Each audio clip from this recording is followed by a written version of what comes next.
lot like winter. Let's get into it. Rates are below 6%. Yep.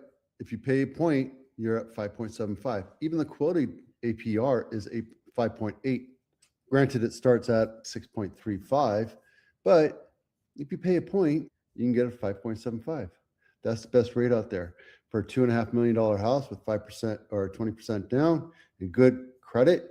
You're looking at 5.75%. So don't complain that rates are too high. There you go. If you can afford it, you can afford it. You can still buy a house for a decent one for 1.4, let's just say.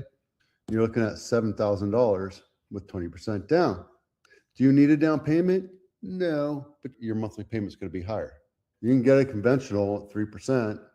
You can get FHA at 3.5%. You can get a VA for 0% down. But the more you put down, the lower your price is going to be. So when you're ready to talk about it, let me know. Millennials overwhelmingly cite housing affordability barriers. Trump is trying to get rid of all the institutional investors, which account for 2.1 to 2.5% of all the investors that are out there. And institutional investors are any company that owns 1,000 or more units. That's not the problem. The problem is we're not building enough houses, period. We are not, read my lips, we are not building enough new houses or homes or apartments. We're not building enough for the population increase. And until we do, prices are going to continue to go up.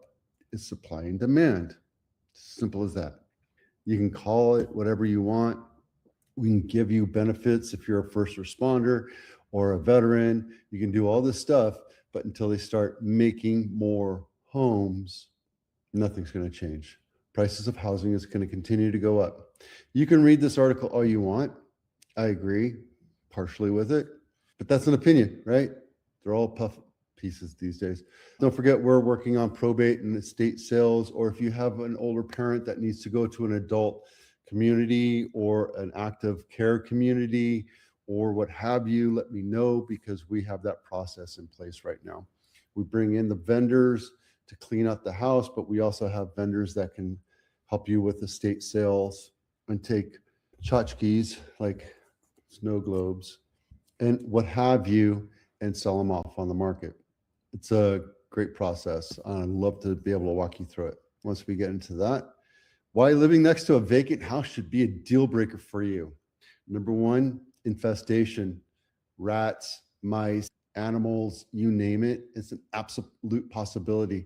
You can get squatters coming into that house and they will destroy that house, but they can also lead to more infestation, more problems around your neighborhood. We had a vacant house down our street, down on Mountford, for years.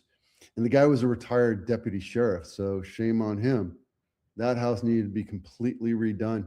Now, granted, the next door neighbor had kids in there, his granddaughter, and that granddaughter let all sorts of folks in there to do whatever they wanted to. Be aware when you're looking at a house, make sure you look at the neighborhood.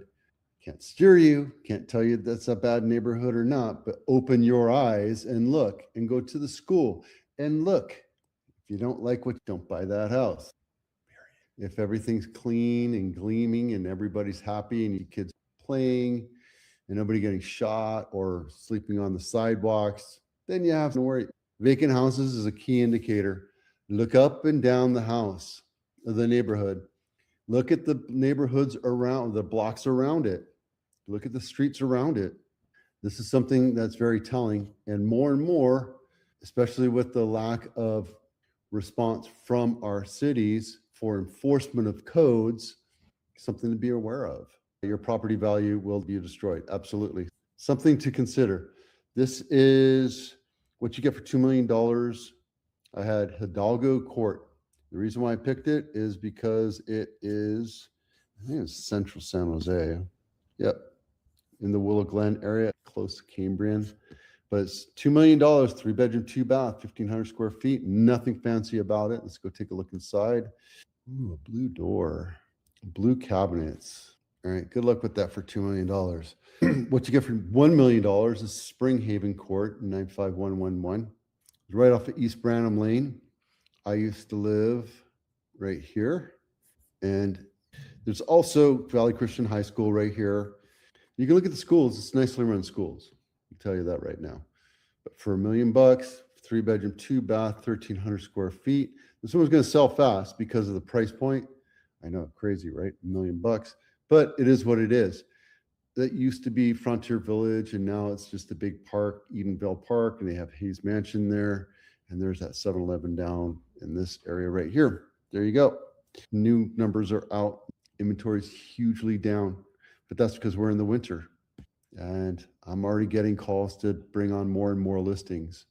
And I'm trying to push them out to March, April, May, because that's when the big bump is.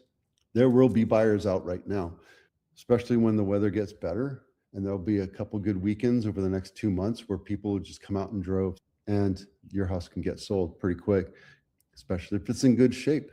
You want to make sure your house looks nice, feels nice, smells nice, nothing out of the ordinary in order to sell it. Because if you see one wrong thing, buyers are being super picky right now.